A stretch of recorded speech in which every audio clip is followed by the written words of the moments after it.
This is Bill Ryan from Project Camelot and Project Avalon, and the date is the 16th of February 2010, and this is a bit of an unusual video presentation here because I'm taking the step of making a video as an interpretation and as a commentary on an audio interview which we did with an important witness who came and reported his story to Project Camelot a little while ago, about a couple of weeks ago. And as with many of our witnesses, this person wanted to remain anonymous, but he has agreed that we transcribe the audio, and so we've got this as a transcript. And this is going to be released at the same time as the video because it's important to be able to read the transcript at the same time as you're considering what I'm saying about it here. And as we come into this story, you're going to understand exactly why it's important to get all the information, to hold it all into a very fine balance. Now, this is a British person, and he worked in the British military for a number of years. And after he retired from the military, he worked in the City of London in a fairly senior position, in a respected position in the City of London. And for those people watching this video who don't know about the City of London, the City of London is it's like an enclave. It's like a financial enclave in the heart of London itself. Some people consider it almost a little bit like the Vatican. It's very old, it's very ancient. It's the heart of the financial system, not only of Britain, but possibly the world. Many researchers consider that it's very likely that the City of London calls the shots on the financial systems in America. They've got control over the Federal Reserve, the Bank for International Settlements, a whole bunch of things that happen. This is like the nerve center of the financial world. And it's very Masonic, it's very ancient, it's very traditional. And our source attended a number of meetings with senior Masons. And while many of these were interesting, they were routine by City of London standards. They were discussing financial affairs and so on and so forth. And then in the June 2005, he attended another meeting that he thought was going to be a routine meeting, but actually this was something rather unusual, and he realized it was unusual as soon as he arrived. In fact, in his interview with us, the one which we have the transcript of, you will see that he says that he felt it was an accident that he was there. He shouldn't really have been there. He didn't know what was happening. And as such, he didn't really participate in the meeting. He was there as a little bit as a fly on the wall. He was just listening to what was happening. And at first he didn't even understand what was being discussed. Now, the people there were Masons. There were senior Masons. They were about 25 or 30 people there, including senior politicians who most people in the UK would recognize by name. I do not know who they were. He didn't name them, and I didn't ask them, but he said these are well-known names. The chief of police was there, representatives from the church, representatives from the military, 25 or 30 people. And as he listened to this story being discussed, it was an informal meeting. It wasn't like at a big table with kind of notepads and water glasses and minutes and an agenda and a chairman. There were just people in a room who were talking about all of this stuff. And what they were talking about was a plan that had clearly been made a long time ago. And what they were discussing was they were discussing the implementation of this plan. They were discussing how things were going, whether they were on track or not.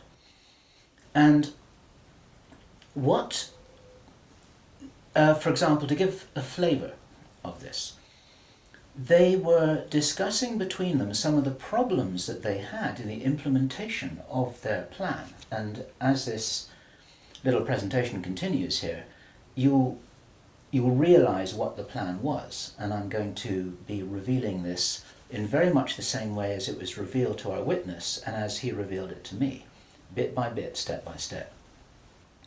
The first thing that he heard was they were talking about the fact that Israel didn't look as if it was getting prepared to attack Iran anytime soon. This was a problem. Even back in June 2005, they were apparently concerned that what it was that was planned on some kind of a timeline wasn't rolling out according to schedule, and this was an issue for them. So that attracted his attention very quickly, because he'd never been in a meeting when this kind of thing was discussed. Then they were talking about China and how powerful China was getting, both militarily and financially, very quickly, and that the Japanese weren't doing what they were supposed to do, which was to interfere in some way with the Chinese financial system. They weren't doing that, and this was another problem because China was getting too strong too quickly. Other things that were discussed were, for example, the coming financial crash, the centralization of resources, everything that we saw starting to happen in October 2008.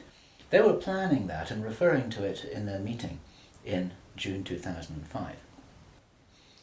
So there was clearly a rollout of some plan here, and he was quite shocked the more that he heard, and when he really realized what was happening, he was extremely shocked.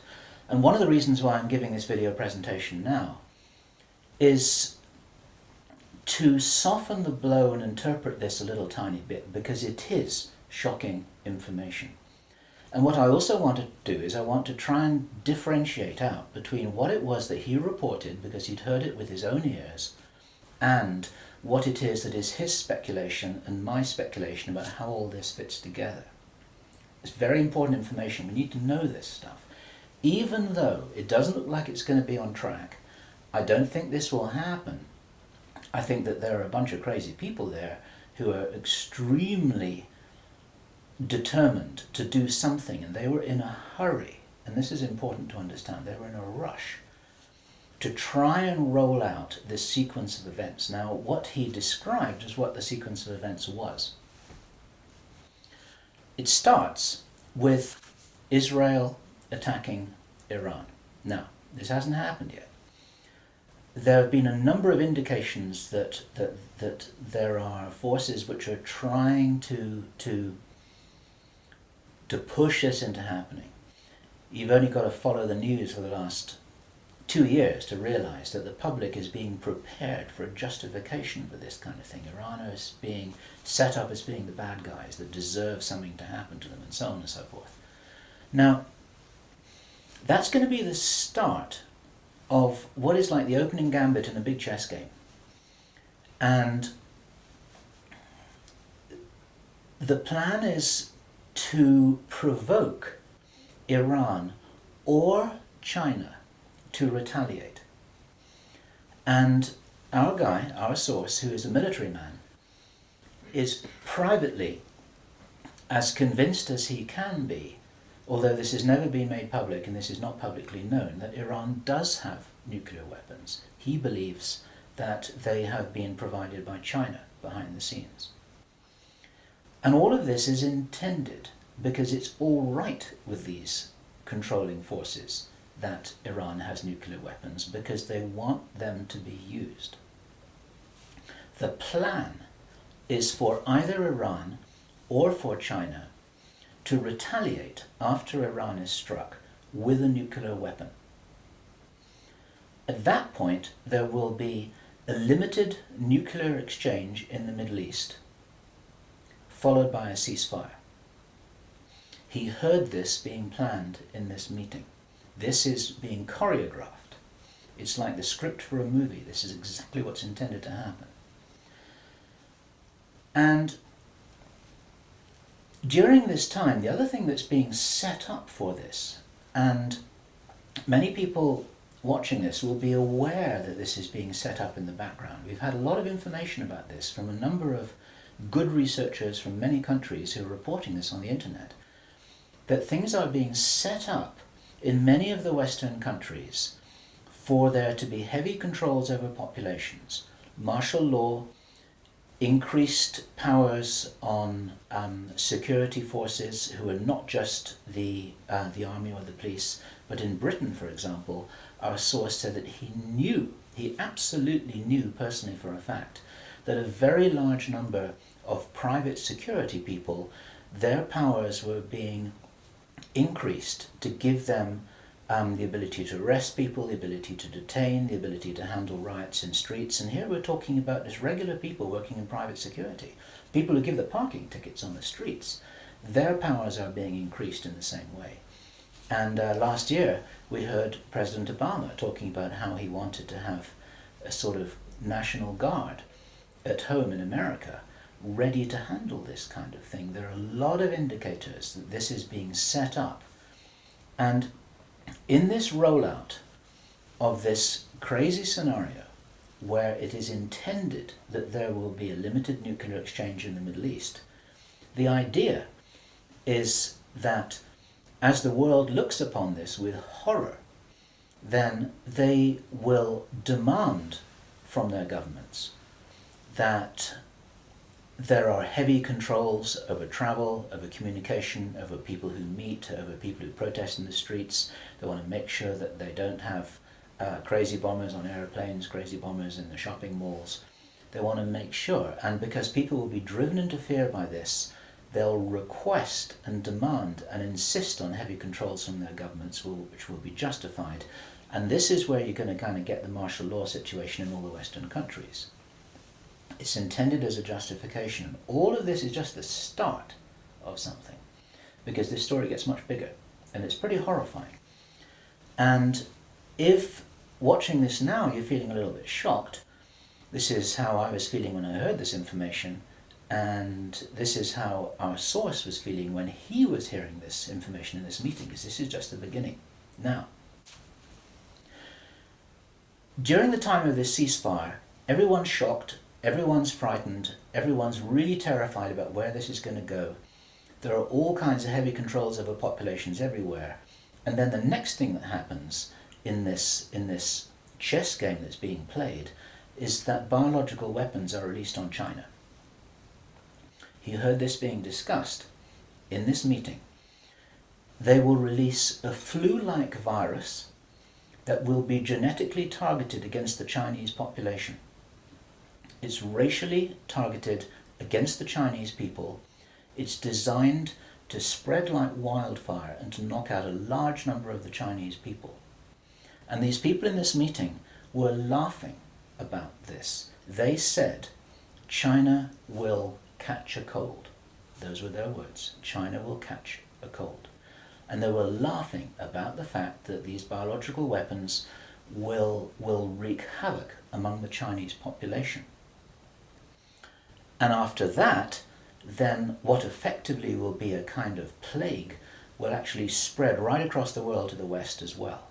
Our source was not clear whether this was a Chinese retaliation or whether the thing would just spread out of control in the way that it would be very understandable if it did, whether it's racially targeted or not. These things actually mutate.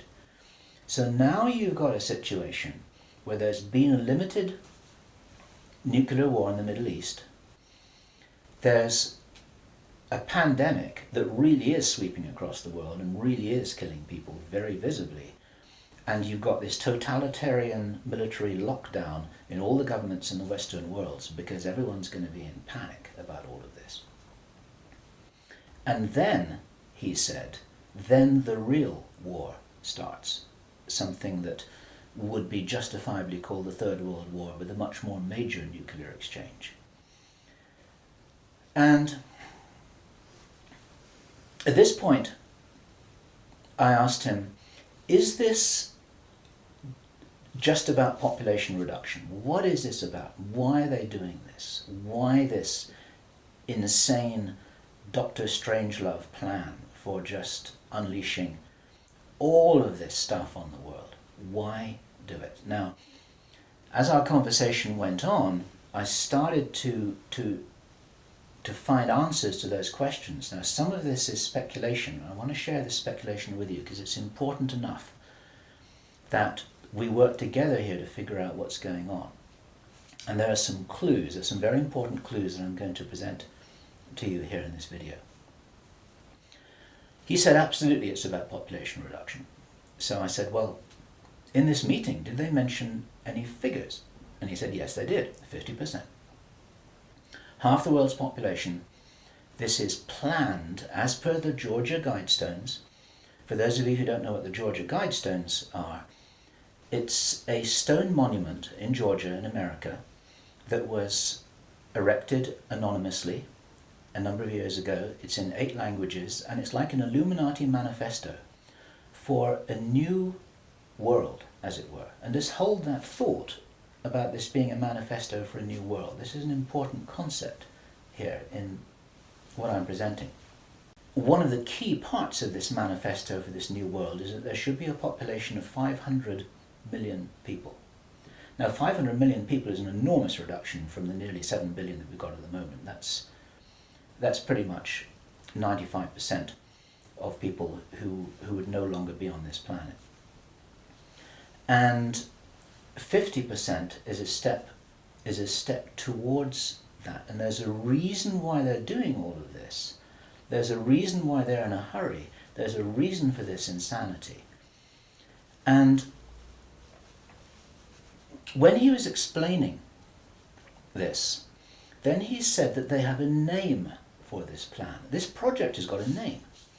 And I said, well, what is this name? He said, it is called the Anglo-Saxon Mission. The Anglo-Saxon Mission.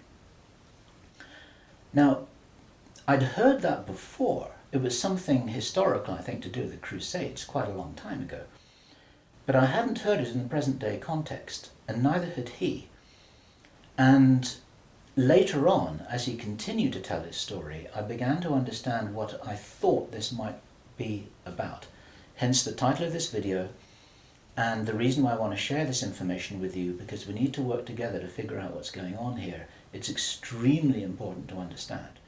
There's a plan, I believe, that Hitler would be proud of, which is so evil, it's so Machiavellian, it's so hard to face up to, it's so unbelievable, that I need to put it on the table for you so that you can consider whether or not this might be a possibility. The plans that I've been describing are definitely a possibility because he heard them with his own ears in this meeting. Everything I've described up until now, up to and including a major outbreak of hostilities after the limited war. So the sequence is as follows. The planned sequence is as follows. Israel attacks Iran, then there's a ceasefire, then during which time there is heavy governmental military controls over populations in all Western countries. Then China is attacked by a biological weapon. It's a flu-like disease that spreads like wildfire. This goes all over the world, and then they have a major Third World War. And then, by this time, 50% of the population will be destroyed. And not only because of the war or the plague, but because, as many of you watching this will understand, the infrastructure goes down in situations like this. There's no food in the supermarkets, there's no gas in the pumps, the telecommunication goes down, there may not even be water coming out of the taps. People are kind of thrown back into a Victorian era without the facilities to handle this, because most people don't have their vegetable gardens, they don't have their horse and cart, they're not able to survive in the way that we used to be able to. We're very, very vulnerable in our technological advancement. We're extremely vulnerable, and of course the controllers know this. At this stage, our source was speculating about why are they in a hurry? Why do they want to do this? And there's a sort of heavy irony here, which is like, I was saying, well, if you're going to plan the Third World War, then why not take your time over it and get it right and do a really good job? You can, this could be in 20 years' time or 30 years' time, it doesn't really matter. Why is there in such a rush? And our source said that he felt from inside information he's continued to receive, that this is still timed for something around 18 months from now. And that puts it around about the middle of 2011. He doesn't know this for sure because these events aren't calendar driven, they're actually event sequence driven. In other words, this has got to happen before that happens, and then after that the next thing can happen, then after that the next thing can happen. So a whole lot of things have got to be in place before all the dominoes fall over, so to speak. And they seem to be behind schedule in some of this. There are some planned events that definitely haven't happened. One of the things which I remembered when I was hearing this story was that our source, Henry Deacon, and many of you who've watched Project Camelot videos and read their reports for the last 3 years will know that when we met Henry Deacon in 2006, he said that in his own inside information was that there would be a war against China in 2008. Now that didn't happen. And all this time, at that time it didn't make any sense, and even now it didn't make any sense. It's like, well, all right, but why do this? Why do this? Why do this? Now, this was his answer. And our source is a pretty smart guy. He's been in the military. It's a totally different story that he didn't debrief in our audio transcript, which you have the opportunity to read, but he's had his own ET experiences in the military. He's got his own sources of information about some of the background for this. He says that he's as sure as he can be that the people who are calling the shots in the world, you can call them the Illuminati, the controllers, the cabal, whatever name you have for them, they believe that there is going to be what he called a geophysical event, a major geophysical event. He says that the best information that he's got is that the insiders believe that this is going to happen, or they are concerned that this is going to happen. And many of you watching this will know that this isn't a completely crazy idea. There have been trillions of dollars that have been spent on deep underground bases for some reason which we don't know why it is. You'll know about the seed bank in Svalbard. This is in the public domain, where all the seeds of all the plants and all the crops in the world have been buried deep inside a granite vault in northern Norway. There are many precautions being taken as if something might happen that could really threaten some of these valuable resources, including the seed banks of the world. Now, if there is going to be a geophysical event as they believe, this is because it seems to be preserved Illuminati inside knowledge, whether it's true or not, that there are repeated cyclical geophysical events about every 11,500 years. Information about what really happened to Atlantis was very probably in the Great Library of Alexandria that burnt down a couple of thousand years ago. There are persistent rumors that much of that information has been retrieved and it's in the Vatican Library. This is information which is not in the public domain and which the insiders may have access to. Whether it's accurate or not, the important thing is to realize that they probably believe that this will happen and they're making their precautions. And this might be the justification for this insanity that we've just heard about in this plan. Consider this. He said, if there's going to be a major geophysical event, something like a pulp shift, maybe it's Planet X, maybe it's some kind of energetic phenomenon that the solar system is going to be moving into, that's going to somehow destabilize the Earth or the Earth's crust in some way. We don't know. But if there were to be a major emergency like that, something that would actually make a war look very inconsequential, the thing that will help the human race to survive it, or will help parts of the human race to survive it, is if there is already emergency preparedness in place before it happens.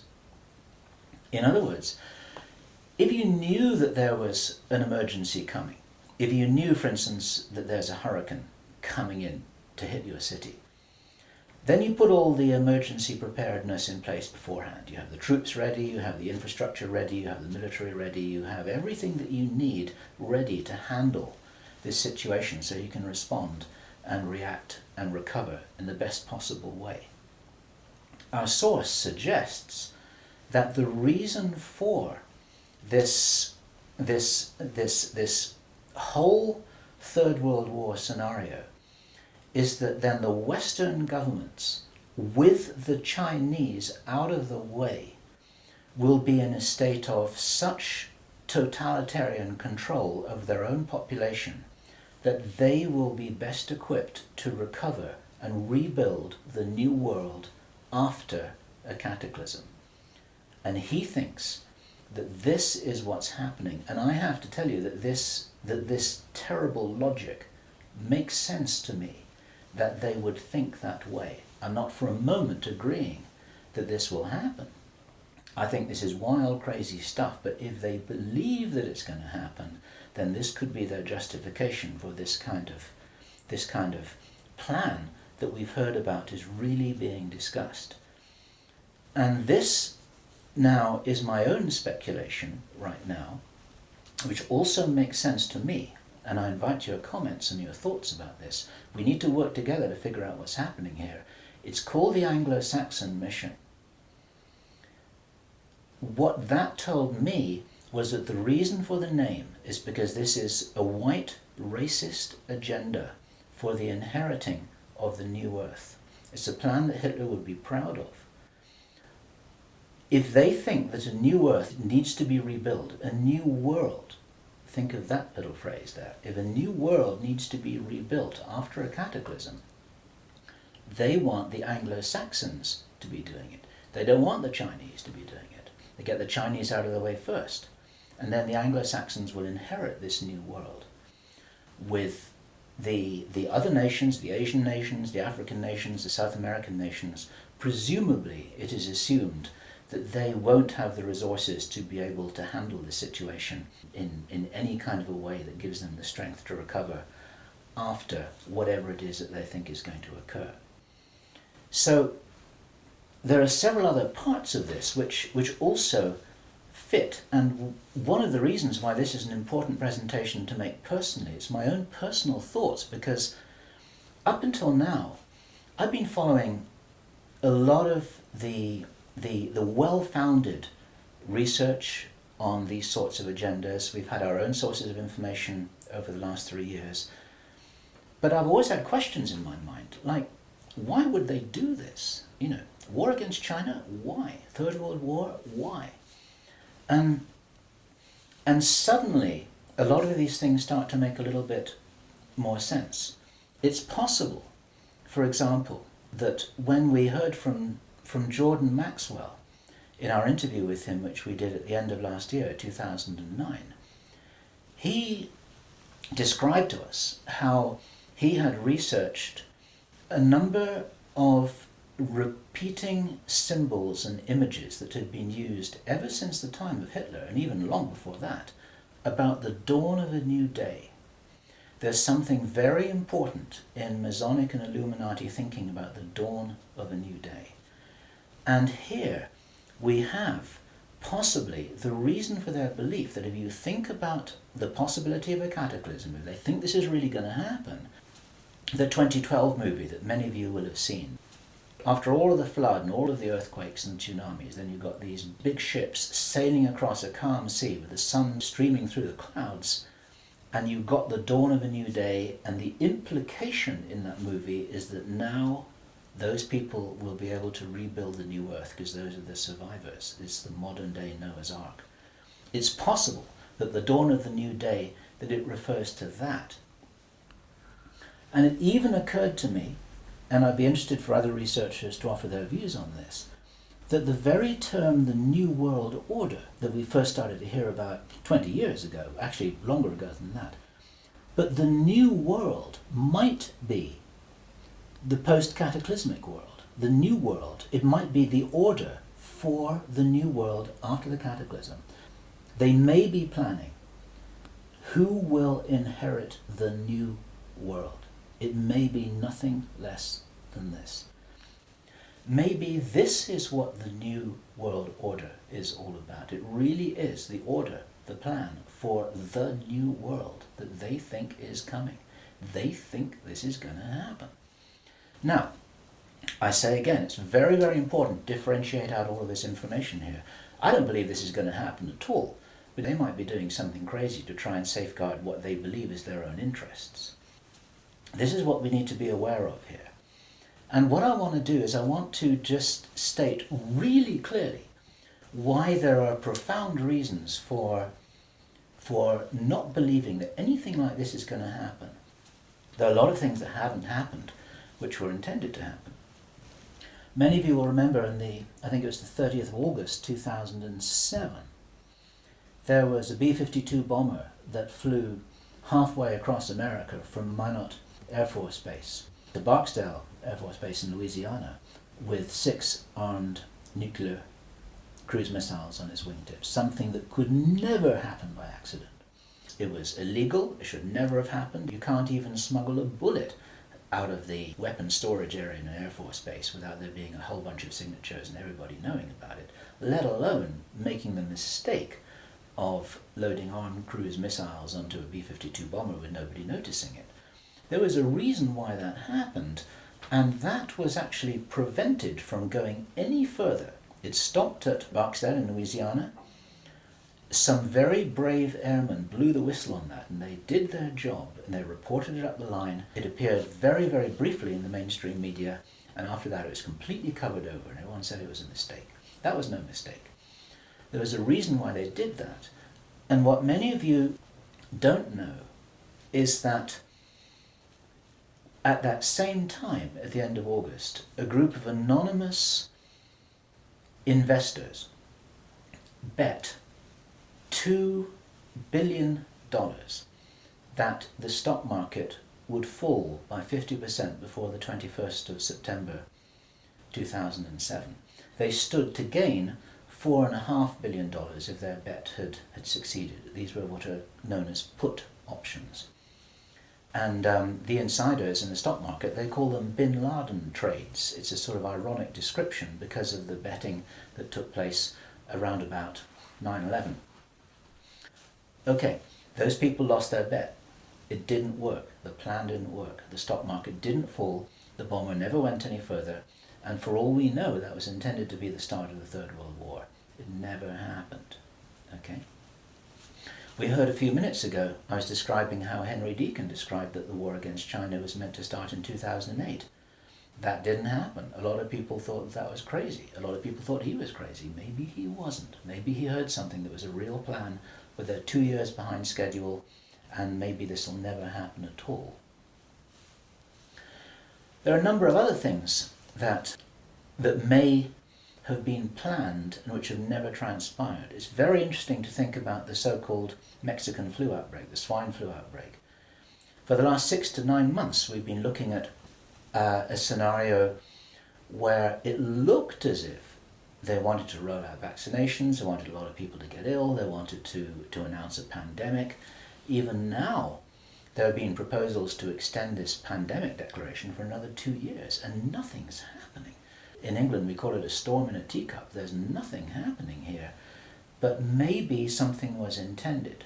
Now, if it wasn't intended, it's possible that all of that could have been some kind of a test, just to see how people respond, to see how people react, to see how quickly it spreads, to see what the take-up of the vaccinations will be.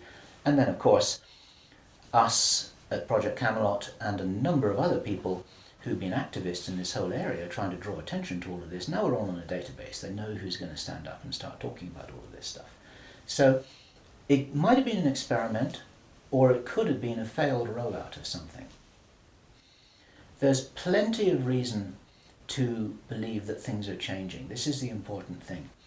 And those of you who've been following the work of David Icke, this is an important perspective here, because we support his work fully, in as much as he makes a beautiful presentation and he starts off by saying, we are infinite consciousness. there are many ways to put this, but it's very hard to disagree with that. We're immortal, godlike beings who've long ago forgotten what our power was. The potential of consciousness is enormous. It's very important to realize that how powerful we are may be the single most important component in this whole picture that enables us to save the day. This may be what it's really all about. Admiral George Hoover, who died in 1998, he was in the Office of Naval Intelligence in the US Navy. He talked to researcher Bill Burns, the editor of UFO magazine, and Bill Burns described this conversation with George Hoover to George Norrie from Coast to Coast AM. And what Admiral George Hoover told Bill Burns was the biggest secret according to what the American Navy had found out. Very, very interesting story. They were talking about the Roswell visitors, and Admiral George Hoover said that these visitors were us from the future. They were time travelers. They weren't extraterrestrials. Now, other researchers and whistleblowers have spoken about the same thing. And this is fascinating in itself. But what Admiral George Hoover said the biggest secret really was, it had to do with the abilities and the power of the consciousness of these travelers. Because they were us from the future, what the military authorities had found out was what humans are really capable of. And he said that this had been buttoned up really tight, because if we knew how powerful we really were, how powerful we really could be, then we would, in his own words, cause chaos around us, and this could never be permitted. We could rearrange the reality around us in the way that we wanted to, in the way that, if this is real, that the future humans have learnt how to do, which gives them access to these sorts of incredible abilities, such as time traveling. Philip Corso, in his book The Day After Roswell, described in some detail how his understanding was that the way the craft works was they were like an amplification of the pilot's own consciousness. It was their consciousness, it was their ability to travel and bilocate that was amplified by the craft, and that actually all of these abilities are basically abilities connected with the consciousness of the beings themselves. And if they are us, this is the message for all of us here. We're being deliberately dumbed down. Our food is being poisoned. Our children are being lied to in the schools. We're being fed propaganda in the media. We're being forced into this tiny little box. We're being kept busy with game shows and ball games, and we are discouraged from really finding out what it is that is our heritage on this planet. Eric von Däniken has just published a book which is called History is Wrong. There's so much which we are denied. George Green describes that we are known as the useless eaters, this surplus population of billions of people, with a tiny number of people at the top of the heap who are dependent upon us to police each other and to laugh at each other and to stop each other from getting out of line, because we're encouraged to conform to how we're meant to be. And so there's this straitjacket that there's the opportunity for us to break out of, and it's this straitjacket which has been deliberately put in place by these very people who've been creating this plan. Where this plan originates from, it's very interesting to speculate. Our source told us that this has been in place for a long time. He first heard about the Anglo-Saxon mission as long ago as 1976. The Illuminati symbolism about the dawn of a new day has been going on for a long time. Many people think that this plan requires such a superhuman level of intelligence and strategic understanding, and is so ruthless and so cold, that the logic suggests, and David Icke says this, Jordan Maxwell says this, we say this ourselves with full agreement, that this didn't come from a human source. People aren't capable of doing this against other people. There's something else behind this. We have to think big. We have to think from the highest spiritual viewpoint that we possibly can do. That these people shouldn't be fought. What must happen is we just withdraw our consent from these things that are being done to us, from this plan that we're part of. And as I was saying just before, if you're in the military or if you're in intelligence services, withdraw your consent from this, because these plans can't happen without it. There's something about the Illuminati and the way that they're operating that is very limited. They're using force, they're in a box, they're trying to counter what everybody I know is recognizing and referring to as a huge expansion of consciousness all over the world, an expansion of awareness. We get emails every day from people, often very young people, who are saying, I can really see what's happening in the world. Tell me what to do about this, but I'm ready. I'm ready to do something. I'm ready to do whatever it was that I came here for. I don't know what that is yet, but I know that we've got big problems. 20 years ago, people weren't saying that kind of thing. There's a huge rollout of some kind of an expansion of consciousness. It's a morphic field that's growing enormously. And there's something that's changing. And my personal belief is that this is certainly being supported by benevolent non-human agencies, let me put it this way, who know about this kind of plan. They don't know whether it's going to happen or not, but they know that it's being planned. A lot of contactees, there's some channel information. Need to consider channel information extremely carefully. But there is channel information, and there are contactee reports that all talk about scenarios like this and how we must be wary, how we must be careful, how we've got to guard against it, how we've got to insure against it, how we've got to be prepared for something like this. And it's entirely possible that this increase in consciousness is happening in direct response with this escalation of violent, forceful plans. It's like, as I've often said in my own presentations in the past, it's a little bit like a movie script itself, where you've got everything building up to a climax of the forces of evil and the forces of consciousness just kind of getting ready for some kind of final confrontation. Now, I'm not trying to be biblical about this, and I know that this situation which I've just been describing is a little bit like the Armageddon War, but I do not believe that this kind of thing will actually come about. As I've said many times before, there's an interview which I did on Freedom Central, which you'll see on the Camelot site, where I say the single strongest reason that I have for not believing that anything is fixed, that we're all doomed, that anything really bad is going to happen, although I think we've got a lot of problems to solve, is because I wouldn't be here, and neither would you watching this now. I'd have incarnated on another planet. I'd have gone somewhere else. I'm not going to go and sit here in the firing line with no possible way of escaping. There's a job to do here, and many of you watching this will be aware of the fact that we're here to do jobs. It's what Dolores Cannon calls volunteers. We may be here for a reason. We may be here to help catalyze this increase in consciousness, and that's what's going to prevent this kind of thing from happening, because if we do not agree that this is the future that we want, then that's not what we're going to experience.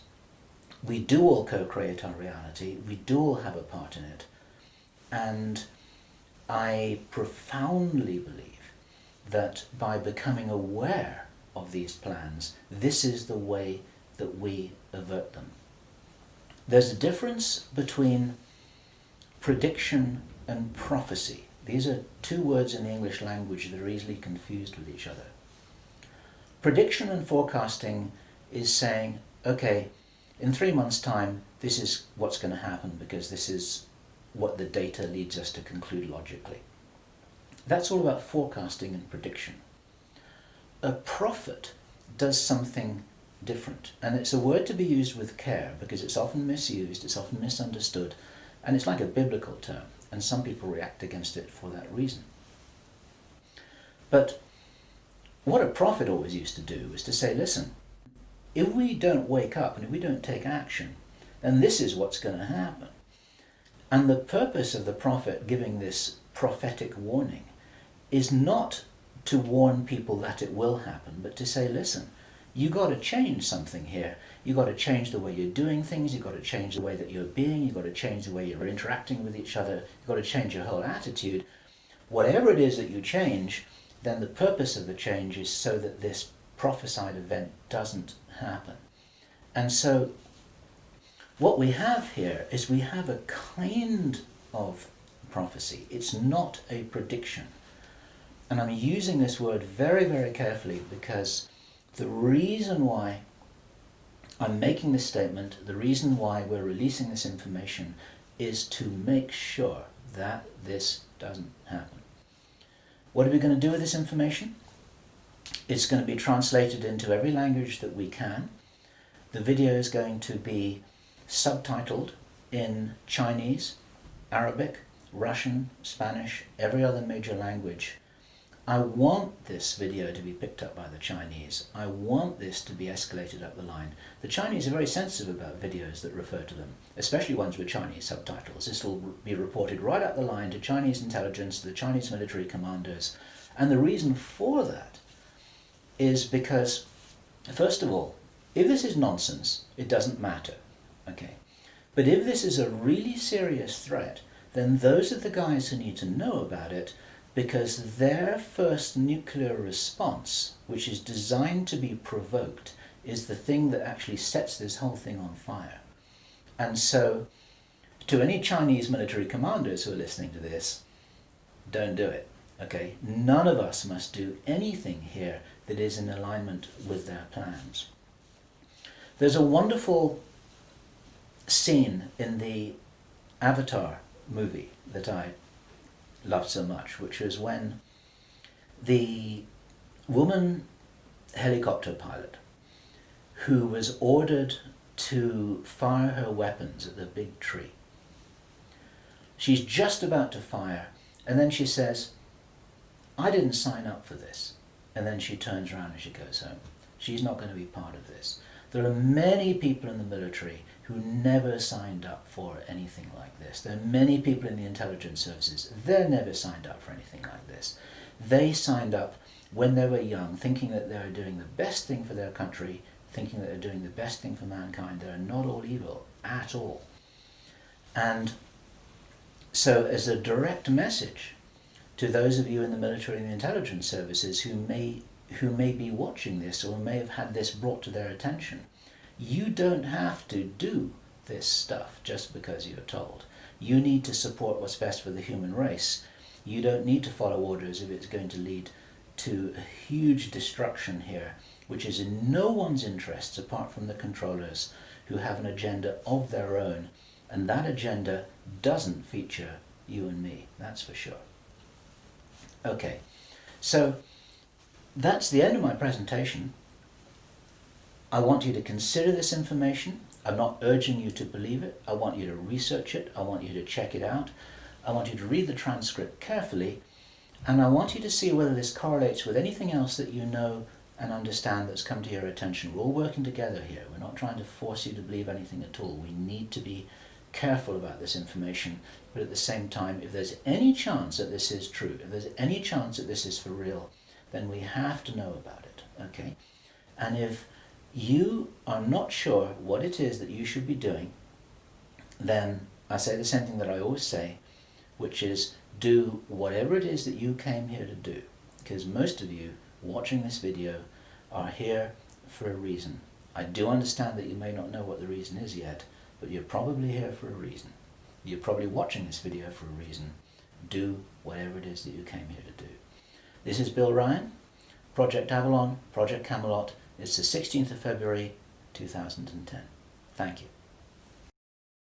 What we don't know about the situation at Roswell is whether these were extraterrestrial, whether they came from a hollow earth, whether they came from another dimension. We don't know this, right? We don't. The only clue that I had was from this naval officer. He was from the Office of Naval Intelligence, ONI, called George Hoover.